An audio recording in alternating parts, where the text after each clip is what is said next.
Halo, selamat pagi bagi kita semua. Salam sehat untuk kita.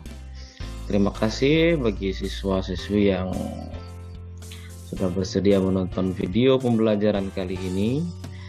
Untuk pembelajaran sosiologi kali ini, terutama bagi kelas 12 IS atau MIA yang menyaksikan video pembelajaran ini. Kali ini kita akan membahas materi kita tentang mata pelajaran sosiologi mengenai definisi dan teori perubahan sosial.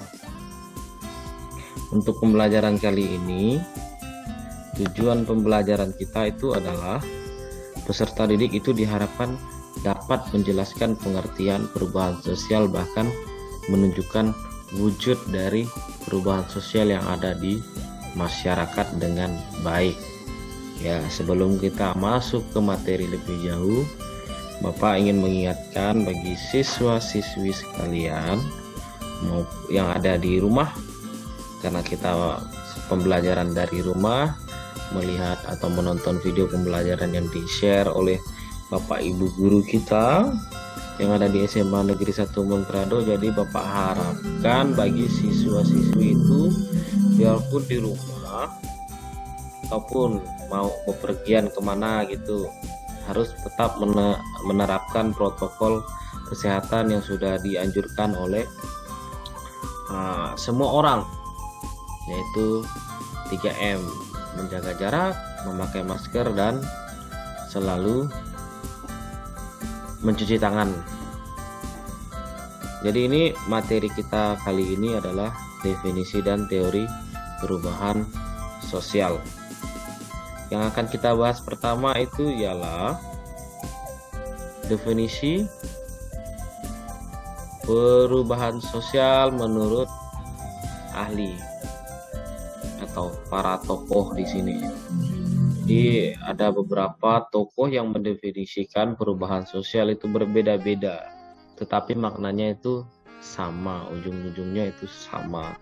Cuman kita perhatikan lagi satu persatu penjabaran dari tokoh sosiolog yang merupakan ahli di bidangnya. Kita lihat yang pertama itu ada McIver. Dia mengartikan perubahan sosial itu sebagai perubahan yang terjadi dalam hubungan sosial atau sebagai perubahan terhadap keseimbangan. Jadi perubahan sosial itu merupakan perubahan yang terjadi dalam hubungan antara satu individu dengan individu lain.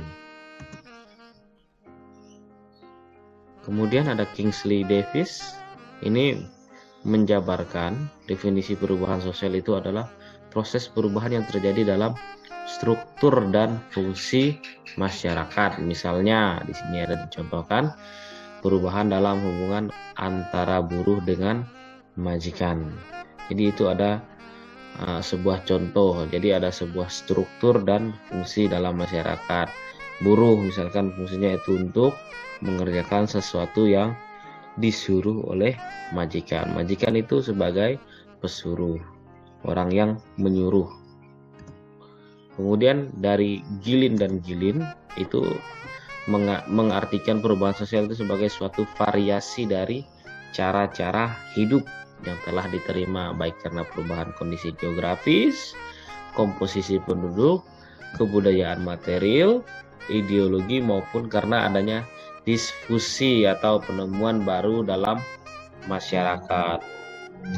Jadi ada suatu variasi atau macam-macam atau keanekaragaman cara-cara hidup yang telah diterima, itu dinamakan perubahan sosial. Itu menurut Gilin dan Gilin. Jadi dia menganggap ada sebuah variasi aneka macam cara-cara hidup yang telah diterima.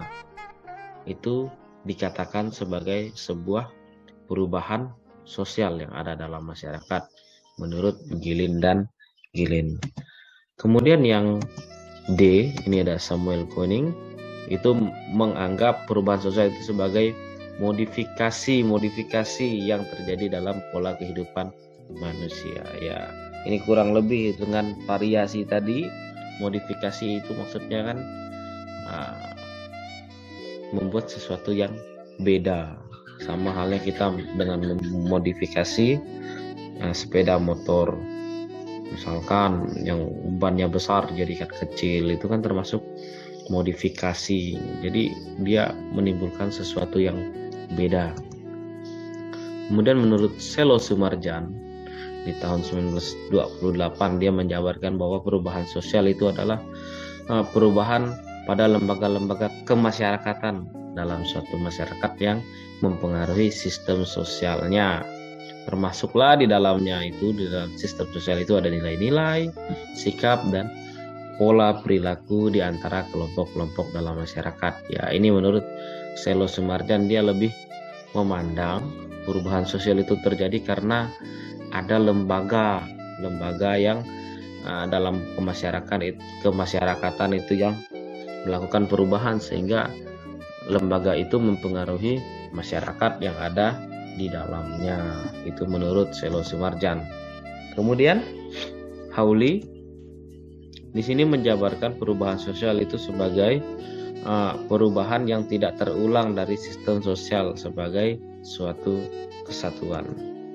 Jadi di sini ada banyak sebenarnya, ada Munandar, ada Moore, nanti bisa kalian baca lagi, dipahami lagi di dalam modul yang sudah dibagikan.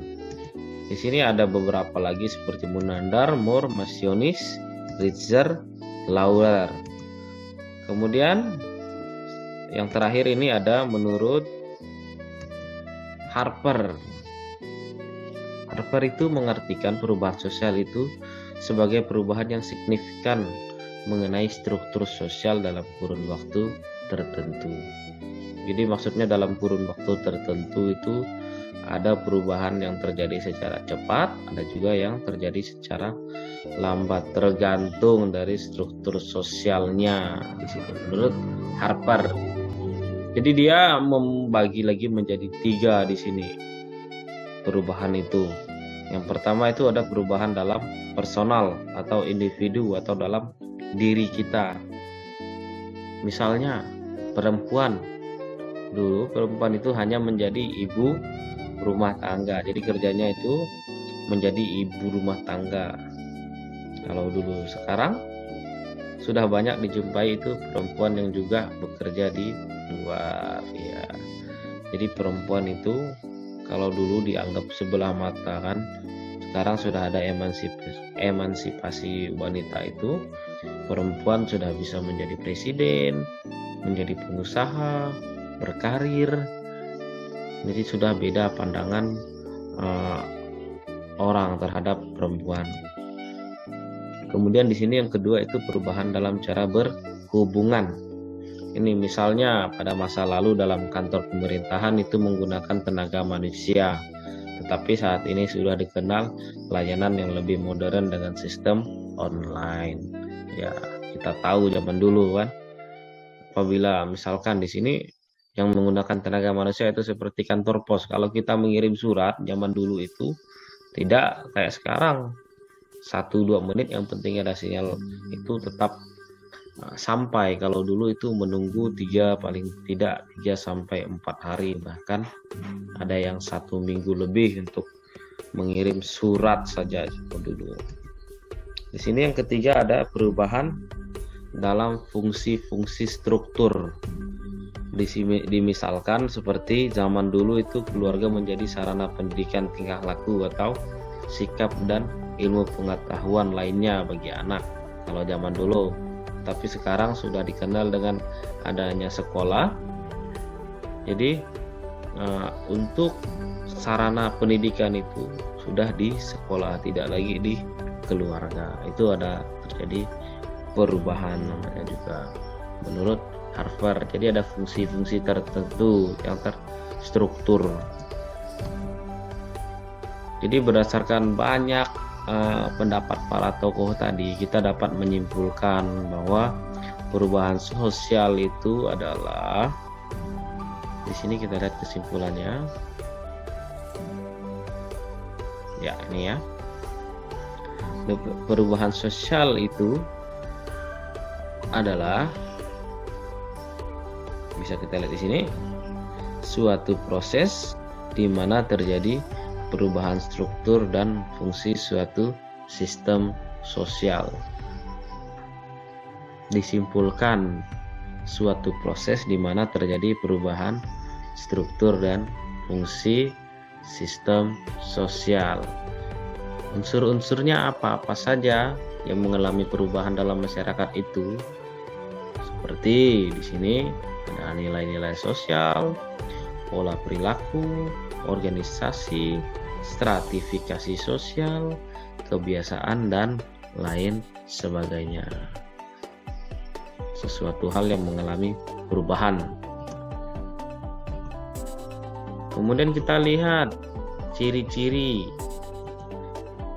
Bagaimana kita tahu bahwa ada terjadi perubahan sosial dalam masyarakat itu?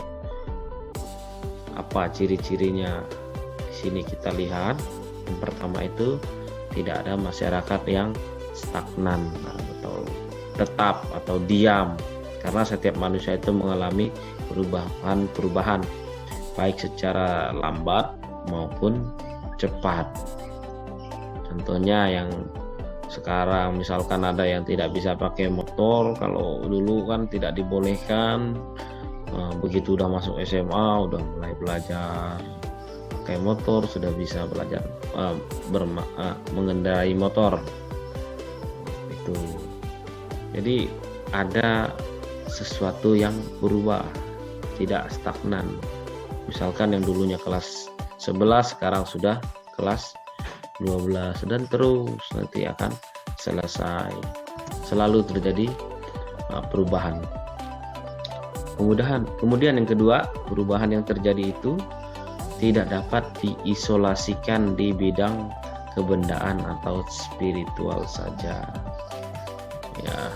Kemudian yang ketiga, perubahan sosial yang cepat biasanya mengakibatkan terjadinya disorganisasi yang sifatnya sementara dalam proses penyesuaian diri. Jadi kita harus menyesuaikan diri lagi.